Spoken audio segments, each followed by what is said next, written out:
Hello दोस्तों, एक बार पुनः आपका फिर से स्वागत है हमारे चैनल ओके पॉइंट 247 में। तो आपके बहुत सारे कमेंट्स मैं देख रहा था कि आप लोग आपस में भी बात कर रहे थे और हमसे सब लोग पूछ भी रहे थे कि सर यूपी अर्बनल TG2 या JEE की ट्रेनिंग कहाँ होती है। तो हम भले फोकस करेंगे TG2 और JEE पे, लेकिन इसकी पोस्टिंग कहाँ कहाँ होती है, क्या क्या लेकर जाना है, और साथ ही साथ में इसकी ट्रेनिंग कहाँ होती है, हमें रहने के लिए जो व्यवस्था है हॉस्टल अतिथि गृह मिलेगा कि नहीं, रहने खाने के लिए हमें क्या व्यवस्थाएं मिलेंगी, जब हम पहले दिन अपने पोस्टिंग अपने रिपोर्टिंग करने अपने प्लांट अपने डिवीजन में जाएंगे तब कैसी हमारी स्थिति रहेगी, और अस्थाई गेट पास क्या होता है, इसके बिना आपको प्लांट में अनुमति मिलती है नहीं मिलती है, नहीं मिलती है तो किस वजह से कैसे आपको मिलेगी, है ना। सब कुछ मैं इस वीडियो में डिटेल बात करूंगा। वीडियो बहुत इंफॉर्मेटिव होने वाला है, ठीक है। एक बात और है कि आप अलग बात है कि हमारे जो फैमिली है सब्सक्राइबर का वो काफ़ी कम है, न के बराबर, शून्य है इतने लोग के मामले में। इसका मतलब ये नहीं कि जो कंटेंट हम दे रहे हैं उस कंटेंट में कोई कंप्रोमाइज़ है या कोई ऑथेंटिक कंटेंट नहीं है। मैं दावा करता हूँ कि आप पूरे यूट्यूब पे सर्च मार लीजिए, इस तरह का कंटेंट आपको नहीं मिलेगा। हमारा ये वीडियो बनाने का मकसद सिर्फ यही रहता है कि जब मैंने यहाँ पे आया था तो मुझे बहुत सारी प्रॉब्लम को फेस करना पड़ा। जैसे अगला वीडियो हमारा क्वार्टर अलॉटमेंट पे भी होगा, क्वार्टर अलॉट कैसे होता है, उसका फॉर्म कैसे भरा जाता है। तो मुझे लगा कि मेरे जब जूनियर आएंगे तो उनकी भी समस्या यही होगी। तब मुझे लगा कि मैं इन सब सारी गतिविधियों का मैं वीडियो डाल दूंगा, व्यूज आए ना आए, लेकिन मेरे 1,000 बच्चे देखेंगे, लेकिन वो कम से कम देख करके सेटिस्फाइड तो होंगे। उनके दिमाग में जो मतलब कि हलचल होगा वो हलचल तो नहीं होगा। आपका मैं इस वीडियो के माध्यम से पूरी समस्याओं का निदान करने की कोशिश कर रहा हूं।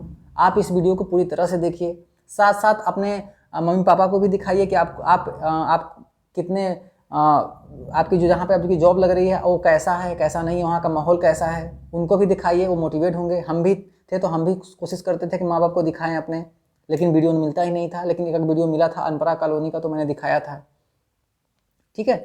तो इसलिए आप इस वीडियो को खुद भी देखिए, घर वालों को भी दिखाइए, और अब दिखाइए कि मेरी ज़िंदगी अब कैसी हो गई है, ठीक है। तो इन सब के बारे में हम आज बात करेंगे, ठीक है। चलिए हम वीडियो को शुरू कर रहे हैं, है ना। और जैसे सभी लोग कहते हैं वैसे मैं भी बोलूँगा कि चैनल को दबा देना बटन, ठीक है। चलिए, अब सबसे पहला सवाल होता है कि सर मेरी पोस्टिंग कहाँ पे होती है। साथियों, एक बात याद रखना कि जो हमारा आपकी जो ज्वाइनिंग होगी UPRVUENL में होगी, लेकिन एक ऐसा इसका मतलब ये नहीं है कि आप UPPCL अलग है, UPTCL अलग है, और उत्तर प्रदेश जल विद्युत निगम लिमिटेड।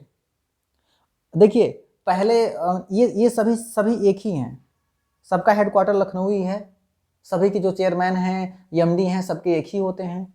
लेकिन फ़र्क सिर्फ इतना होता है कि डिवीज़न हम लोग बांट देते हैं, क्योंकि आपको पता होगा डिवीज़न बांट करके, यदि आप हिस्ट्री पढ़े हैं तो डिवीज़न बांट करके शासन करने में, डिवीज़न बांट करके किसी प्रोजेक्ट को चलाने में बहुत अच्छे से मतलब कि आप उसको सुचारू रूप से चला सकते हैं। उत्पादन क्या होता है, देखिए, बिजली को बनाना और फिर आपके घरों तक पहुंचाना, फिर वहाँ पे बांटना, 3 काम होता है। तो दो उत्तर प्रदेश राज्य विद्युत उत्पादन निगम लिमिटेड है, उत्तर प्रदेश जल विद्युत निगम लिमिटेड है। इन दोनों का सिर्फ काम दिया गया था केवल उत्पादन करना, क्योंकि जो लोग उत्पादन करेंगे फिर वो लोग ट्रांसमिशन करेंगे, फिर घरों में बांटेंगे, तो लोड काफ़ी बढ़ जाएगा और एग्जीक्यूट करने में, क्रियान्वयन करने में थोड़ी सी प्रॉब्लम आ रही थी। तो इनको इन्होंने डिवीजन में कैटेगराइज कर दिया। तो जो उत्पादन वाले होंगे, उत्पादन के इंजीनियर होंगे, उनका सिर्फ और सिर्फ काम होगा केवल और केवल बिजली का उत्पादन करना। अपना पूरा कंसंट्रेशन, पूरा दिमाग, पूरा स्किल, पूरा कौशल लगा देंगे बिजली को बनाने में। और बिजली को बनाने के बाद में जो पारेषण वाले होंगे, है ना, जो ट्रांसमिशन वाले होंगे, ट्रांसमिशन वाले आपके बिजली के घरों से बिजली को उठाएंगे और छोटे छोटे उपखंडों पे लेके जाएंगे, है ना। छोटे छोटे उपखंड, जैसे 33 kV उपकेंद्र आपने सुना होगा, 32 kV, 133 kV आपने सुना होगा। तो जो TCL का काम होता है, TCL का काम होता है कि उत्पादन जहां से हो गया वहां से तार बिछाएं, वायर के थ्रू, बड़े बड़े खंभों के थ्रू बिजली को ला करके सब स्टेशन में उसको डिस्ट्रीब्यूट कर दें, बांट दें उसको।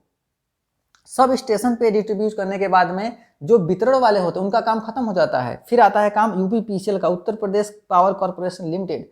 इनका जब काम आता है डिस्ट्रीब्यूशन का, तो ये क्या करते हैं, उस सब स्टेशन से बिजली को छोटे छोटे खंभों के माध्यम से गांव घर मोहल्लों में पहुंचाते हैं और क्या करते हैं कि उनमें बिजली की सप्लाई देते हैं और सप्लाई देने के बाद में जो उपभोक्ता होते हैं, जो कंज्यूमर्स होते हैं, उनको बिजली का कनेक्शन देते हैं, उनसे वो बकाया वसूलते हैं, पैसा लेते हैं। लेन देन मामला कौन देखता है, वितरण का। तो एक तरीका ये भी हो जाता है कि जहाँ पे लेन देन की बात आती है वहाँ पे करप्शन बढ़ जाता है। तो एक व्यक्ति ने, हमारे पास एक स्टूडेंट ने कमेंट किया था कि सर उत्पादन में तो कुछ नहीं कमाई होती, पीसीएल में तो बहुत कमाई होती है। मेरे दोस्त एक बात याद रखना, आप अभी स्टूडेंट हो या फिर आपका सिलेक्शन हो गया, अभी आप आने वाले हो, अपने दिमाग में यदि अभी आप रख लिए हो कि हाँ मैं साइड से कमाऊंगा, तो आप सोचो जरा कि मतलब इस प्रदेश की मेंटेलिटी क्या होगी, एक सरकारी कर्मचारी की मतलब मेंटेलिटी क्या होगी। सब कहते हैं नहीं यूपी आर्मिनल सही नहीं है, यूपी पीसीएल सही है क्योंकि वहाँ ऊपरी कमाई होती है। मेरे दोस्त एक बात याद रखना कि ऊपरी कमाई के आधार पे किसी विभाग को छोड़ना कितने % तक सही है। हम लोग के साथ में बहुत जेई आए थे जो कि यहाँ से छोड़ के पीसीएल में चले गए, कोई शामली में है, कोई पसही में है, उनसे भी बात होती है हमेशा। वो भी बहुत मतलब परेशान रहते हैं। क्यों? पैसा तो है, सुकून देखिए फ्री में आता है। और हाँ सच माने तो जितनी सैलरी आपको पीसीएल में मिलती है उतनी सैलरी आपको आर्मिनल में भी मिलती है। लेकिन क्यों लोग पीसीएल में भागते हैं? उनके अंदर एक दिमाग में मेंटेलिटी बैठ जाती है कि मुझे ऊपरी कमाई करना है। मेरे दोस्त आपका तो दिमाग ही करप्ट है बिल्कुल से। ऊपरी कमाई क्या करोगे आप?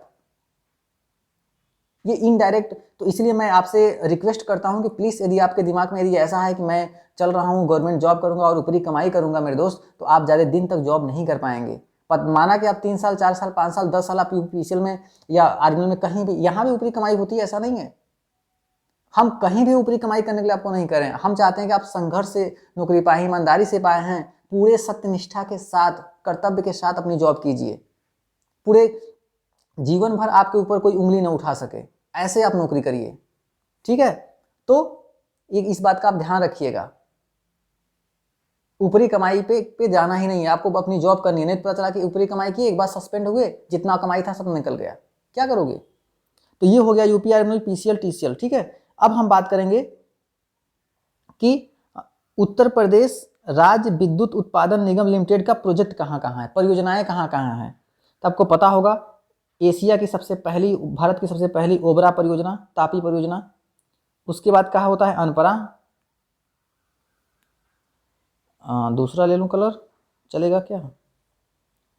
दिखाई दे रहा है सबको? ठीक है, दिखाई दे रहा हो, ठीक है। अगला क्या होता है हमारे पास, अनपरा हो गया। फिर परीक्षा, परीक्षा कहाँ पड़ता है, झांसी।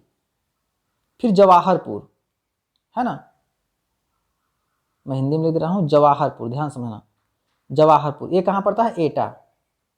और अगला क्या है हमारे पास, पनकी, पनकी कहाँ पड़ता है, कानपुर। फिर एक और क्या कहाँ पे है हमारे पास, हरदुआगंज, हरदुआगंज कहाँ पड़ता है, ये पड़ता है आपके पास अलीगढ़ में।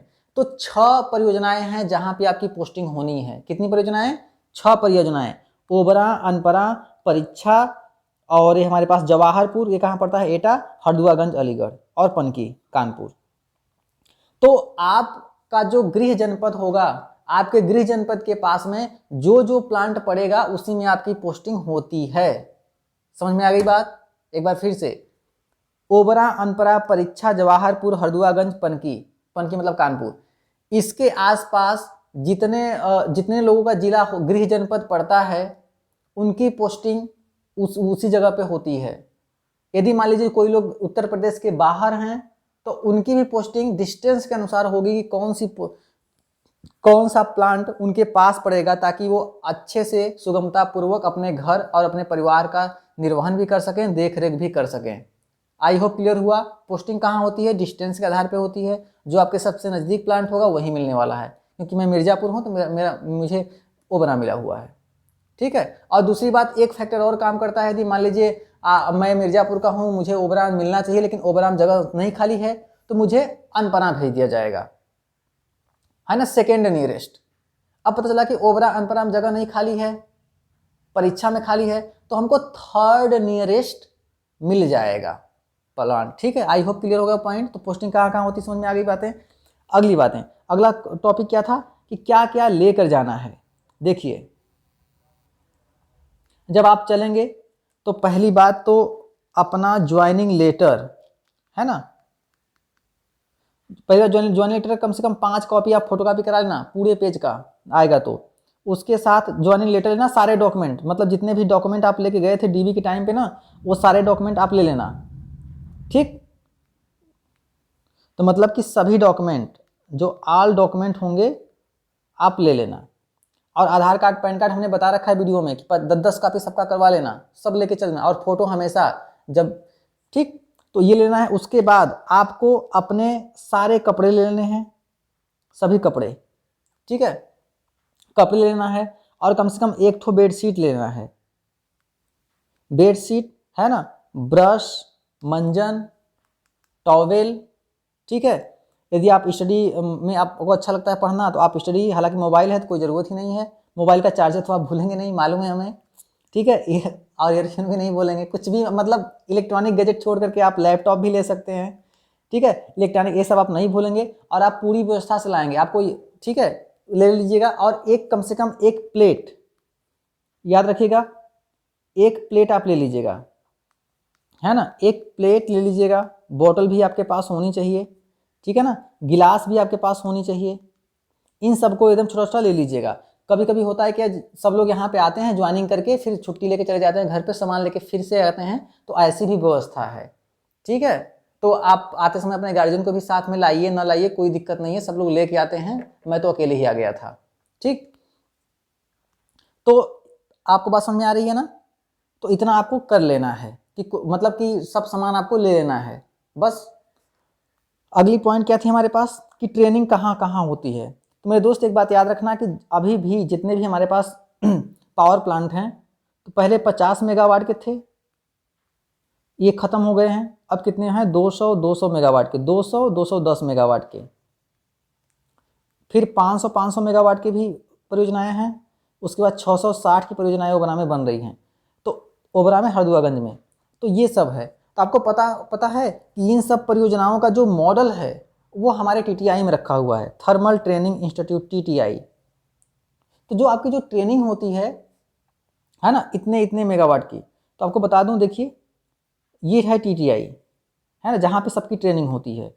अब यहाँ पे ट्रेनिंग किसकी किसकी होती है, 210 मेगावाट की। और किसकी ट्रेनिंग होती है, 500 मेगावाट की।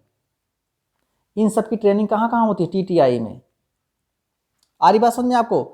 यदि अभी एक भी बार 660 मेगावाट की ट्रेनिंग टीटीआई में नहीं हुई है, 660 मेगावाट की ट्रेनिंग जवाहरपुर एटा में हुई है। ठीक है,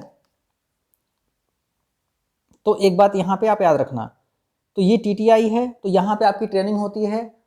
लेकिन आपकी जब ज्वाइनिंग लेटर आता है तो आपकी पोस्टिंग कहीं जहाँ भी होगी, आप वहाँ अपने अपने प्लांट में जाओगे, पोस्टिंग करोगे। उसके बाद जब समय रहते हुए, जब समय आपका एक लिस्ट निकलेगा, लिस्ट के अनुसार आपकी पोस्टिंग आएगी, एक बैच बनेगा, बैच के थ्रू आपको पोस्टिंग उसके लिए बुलाया जाएगा, ट्रेनिंग के लिए। ट्रेनिंग के लिए कहाँ, आपको ओबरा बुलाया जाएगा, थर्मल ट्रेनिंग इंस्टीट्यूट। कहाँ बुलाया जाएगा, थर्मल ट्रेनिंग इंस्टीट्यूट। ये आपके पास क्या है, देखिए यहाँ पे लिखा हुआ है ना, तापी प्रशिक्षण संस्थान, कहाँ पे, ओबरा। ये है ना टीटीआई, तापी प्रशिक्षण संस्थान ओबना, क्योंकि ये कॉलेज है, बिल्कुल कॉलेज की तरह यहाँ पे सारी व्यवस्थाएं हैं। आपको प्रशिक्षण दिया जाएगा यहाँ पे, चाहे वो TG2 हो, चाहे जेई हो, चाहे एई हो, सबकी ट्रेनिंग कहाँ होती है, ओबरा में होती है। एक बार ट्रेनिंग हुई थी, अनपरा में हुई थी, लेकिन वो केवल इलेक्ट्रॉनिक वालों की हुई थी ट्रेनिंग। ठीक है, बाकी इस साल हमारे बैच में TG2 सबकी ट्रेनिंग कहाँ हो रही है, सबकी ट्रेनिंग ओबरा में ही हो रही है। तो मोस्ट अप्रोक्सीमेटली यही है कि आपकी ट्रेनिंग भी ओबरा में ही होगी। लेकिन जब ज्वाइनिंग लेटर आएगा तो आपको वहाँ जाना पड़ेगा जहाँ आपके ज्वाइनिंग लेटर में लिखा होगा, वहाँ पे ज्वाइन करना पड़ेगा। ठीक है, ठीक, तो ये आपके पास हो गया। तो ये देखिए, अब जब ट्रेनिंग मिलेगा तो आपको कुछ लेना नहीं है, आपको पेन कॉपी सब कुछ मिलेगा। देख रहे हैं ट्रेनिंग पे टेबल पे पेन कॉपी फाइल सब कुछ मिलेगा। ये देखिए ट्रेनिंग हम लोग कर रहे थे। ठीक, तो ये है ट्रेनिंग इंस्टीट्यूट, है ना। ये देखिए एक भी महोदय हैं जो कि PCL में जा चुके हैं। तो थर्मल ट्रेनिंग इंस्टीट्यूट, यहाँ पे आपकी ट्रेनिंग होती है। अब बात होती है कि ट्रेनिंग हॉस्टल। अगला क्वेश्चन क्या था, ट्रेनिंग कहाँ होगी, हो गया। अब हॉस्टल या अतिथि गृह, जब यहाँ पे जब सबसे पहले दिन आओगे तो रहने की व्यवस्था की बात करेंगे। तो ये देखिए हमारे पास है ओबरा का टीटीआई हॉस्टल। ये क्या है? टीटीआई हॉस्टल, इसका नाम है थर्मल ट्रेनिंग इंस्टीट्यूट, है ना, हॉस्टल। तो ये जो हॉस्टल है, जब आप आओगे तो आपको ना तो कोई आपका तो रूम कोई अलॉट होगा नहीं, तो आप आओगे इस हॉस्टल में आओगे, अपना ज्वाइनिंग लेटर और आधार कार्ड आपको दिखाना पड़ेगा, ज्वाइनिंग लेटर प्लस के आधार कार्ड। जब ये सब आप दिखाओगे तो आपको एंट्री मिलेगी, आप यहाँ पे रहोगे, ठीक है। क्योंकि देखिए आपको एक बात और याद रखें, जब आपका क्लासरूम ट्रेनिंग होगी, क्लासरूम ट्रेनिंग मतलब कि आपको कॉलेज में जाके जब पढ़ाई होगी, कौन वाला क्लासरूम ट्रेनिंग मतलब ये वाला क्लासरूम, जब ये क्लासरूम ट्रेनिंग होती है तब इस टाइम पे आपको मतलब कि रहना अब प्लस के खाना, नाश्ता, किस्म किस्म के मतलब पकवान सब आपको फ्री ऑफ कॉस्ट मिलते हैं, ठीक है। लेकिन जब आपकी क्लासरूम ट्रेनिंग नहीं हो रही है, यदि आपकी पोस्टिंग हुई है, तब आपको खाने की व्यवस्था खुद से करनी पड़ती है। खाने की व्यवस्था खुद से करनी पड़ती है। खुद से बोले तो वहाँ पे जहाँ पे जाएंगे वहाँ पे हॉस्टल रहेगा, है ना, वहाँ पे मेस भी चल रहा होता है। हम लोग आए थे तो मेस भी चलवाए थे। यदि आपको मेस का खाना पसंद आता है तो वो खा लीजिए, नहीं तो फिर आप बाहर से टिफिन लगवा लीजिए, या फिर आप वहीं पे कैंटीन होगा तो कैंटीन की व्यवस्था आप ले सकते हैं, ठीक है। तो आपको इसकी व्यवस्था खुद से करनी पड़ेगी। ये है ओबरा का टीटीआई, ये ब्लॉक नंबर ए है। और देखेंगे आप ये ब्लॉक नंबर, अच्छा ये तो ब्लॉक नंबर एक ही है, हाँ ये भी एक ब्लॉक नंबर ए है। ये है ब्लॉक नंबर बी, ये है ब्लॉक, है ना। हम यहाँ पे रहते थे, यहाँ पे, ठीक है ना।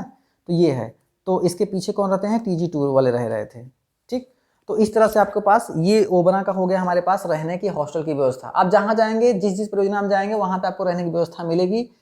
नहीं मिलेगी तो चिंता मत करना, वहाँ पे आपको जो सैलरी में HRA मिलता है, ठीक। तो मैं ओबरा की बात बता रहा हूँ, ओबरा पे आपको ये सब मिलता है। अनपरा में भी हॉस्टल है, कोई दिक्कत नहीं है, बड़े आराम से जाके आप हॉस्टल में रह सकते हैं, ठीक। अब सवाल उठता है कि सर और कौन सा क्वेश्चन था? अच्छा, रहने खाने की व्यवस्था भी होगी, अस्थाई और अस्थाई गेट पास, ठीक है। तो देखिए जब आपकी जब पोस्टिंग हो जाएगी तो आपको जाना पड़ेगा प्लांट में, ठीक है, प्लांट में जाना पड़ेगा ज्वाइनिंग करने। तो जब प्लांट में ज्वाइनिंग करने जाओगे तो पहले दिन जब जाओगे, जैसे मान लीजिए आपका BMD में पोस्टिंग हो गया, BMD में बॉयलर मेंटेनेंस डिवीजन आपके, हाँ यहाँ पे जब रिपोर्टिंग कर लोगे, ज्वाइनिंग लेटर लेके आओगे, आपका यहाँ पे DV करा के सारे फोटो कापी आप जमा कर दोगे। जमा करने के बाद में क्या होगा कि वो CGM ऑफिस में जाएगा, वहाँ से हफ्ता, 10 दिन, 15 दिन, 1 महीना, है ना, क्योंकि सैलरी तो आपको उसी दिन से बन रही है, तो आपको कोई दिक्कत वाली बात है नहीं सर हम लोग की पोस्टिंग हुई कि नहीं हुई। तो आप निश्चिंत रह के अपने रूम पे, क्वार्टर पे आराम करेंगे। हफ्ता, 1 हफ्ता, 10 दिन, 15 दिन, महीना दिन के भीतर आपको डिवीजन अलॉट होगा, है ना। जैसे BMD डिवीजन हो गया, TMD हो गया, टर्बाइन मेंटेनेंस डिवीजन, ठीक है। तो जब इन डिवीजन में जब आपकी पोस्टिंग हो जाती है तो अपना ज्वाइनिंग लेटर लेके जाते हो। यहाँ पे जो एग्जीक्यूटिव इंजीनियर हैं उनके पास अपना ज्वाइनिंग लेटर दिखाते हो, एप्लीकेशन लिखते हो और अपना कार्यभार वहाँ पे ग्रहण करते हो। तो कार्यभार ग्रहण करने के बाद में चूंकि आप आओगे तो जो बिजली विभाग को जो मतलब कि प्रोटेक्शन देते हैं, CISF के जवान रहते हैं, उनको आपको पहले दिन तो ज्वाइनिंग लेटर दिखा के चले जाओगे। हालांकि जितनी बार जाओ उतनी बार आ जाके चले जाओगे, सीनियर रहेंगे, कोई दिक्कत नहीं होगा। लेकिन आपको उसी दिन एक लेटर लिखना है अस्थायी परिचय पत्र के संबंध में। तो लेटर का ये प्रारूप है, स्क्रीनशॉट देख सकते हो, ठीक है। आप लेटर लिखोगे क्या कि सबने निवेदन है कि आपको अवगत कराना है कि प्रार्थी का तैनात इतना है, हमें अंदर जाने के लिए एक अस्थायी परिचय पत्र की आवश्यकता है। तो पहले आप अस्थायी लिखोगे, तो अस्थायी आपको चाहिए तो अस्थायी आपका तुरंत बन जाएगा, है ना। और अस्थायी देखोगे आप तो अस्थायी आपको 3 महीने के लिए मान्य होता है, अस्थायी 3 मंथ के लिए बन जाएगा। और बनने के बाद में उसी के साथ एक एप्लीकेशन आप और लिखोगे अस्थायी गेट पास में, है ना। तो इसी पे मोहर वोहर मार देंगे तो ये अस्थायी गेट पास बन जाएगा, अस्थायी, है ना, अस्थायी। लेकिन जब आप अस्थायी गेट पास से आप आना जाना शुरू कर दोगे, अपनी ड्यूटी प्लांट में आना जाना शुरू कर दोगे, इसके बाद आप उसी समय जिस फॉर्म को जिस टाइम पे इस फॉर्म को भरोगे उसी टाइम पे आप अस्थायी वाले को भी भर देना। अस्थायी वाला कैसा बनेगा? अस्थायी भरोगे तो 1 महीने के भीतर बन के तैयार हो जाएगा, कुछ इस तरह से दिखेगा। ये देख रहे हो, इससे आपको डेली लेके जाना है, इसके बिना आपको एंट्री नहीं मिलती, ठीक है। ये देख रहे हो जूनियर इंजीनियर BMD और ये, तो ये होता है अस्थायी गेट पास। बात समझ में आई? पोस्टिंग होने के बाद में डिवीजन में जाना है, डिवीजन में अपने एग्जीक्यूटिव को कार्यभार ग्रहण करना है, वहाँ पे एप्लीकेशन लिखना है, कि महोदय हमें अस्थायी गेट पास चाहिए, और वो उस पर मोहर साइन एक्सचेंज मारेगा और एक्सचेंज ले जा करके आप CISF को ऑफिस में जमा कर दोगे। जमा करने के बाद में वो साइन मोहर मार के दे देगा, उससे आप 3 महीने तक आ जा सकते हैं। ठीक है, इसके बाद 3 महीने के भीतर आपको अस्थायी गेट पास परमानेंट गेट पास से मिल जाएगा। ये देख रहे हो, डेट ऑफ इशू कितना है 2022 और डेट ऑफ एक्सपायरी कितना है 2032। तो इस तरह से बनेगा। यदि आपका खो जाता है तो फिर से आप दोबारा इसको एप्लीकेशन देके बनवा सकते हैं। ठीक, और जब आप ड्यूटी करने लगिएगा तो एक सर्विस बुक खरीद लीजिएगा। सर्विस बुक अपने डिवीजन में जमा करना होता है, जिसमें आपको आपकी सारा उसमें चिट्ठा रहता है कि आपको आप कितनी बार सस्पेंड हुए हो, आपके सर्विस बुक में कैसी है ना। सर्विस बुक जो बाबू होते हैं वो मेंटेन करते हैं आपकी सर्विस बुक। ठीक है, तो ये सर्विस बुक खरीद के आपका उसमें आपका ACR कैसा है, एनुअल कैरेक्टर रिपोर्ट, जो आप कह रहे थे ना PCL में कि सर ऊपरी कमाई बहुत होती है, यदि आपका ACR खराब हो गया ना, एनुअल कैरेक्टर रिपोर्ट यदि आपका खराब हो गया ना, तो प्रमोशन होने में बहुत दिक्कत होती है ना। तो ACR हर साल बनता है। तो अपनी सत्यनिष्ठा, ईमानदारी जितना भी आप जानते हो उतना कम से कम रखा करिए। ठीक, और कम से कम यहाँ पे आने के बाद देखिए ये इसके अंदर का पार्ट है, हमने दे रखा है 5 उंगली का निशान लगाया जाता है। ठीक है, और सारा ब्यूरो भी यहाँ भी भरवाया जाता है। ठीक, और ये भी है हमारे पास।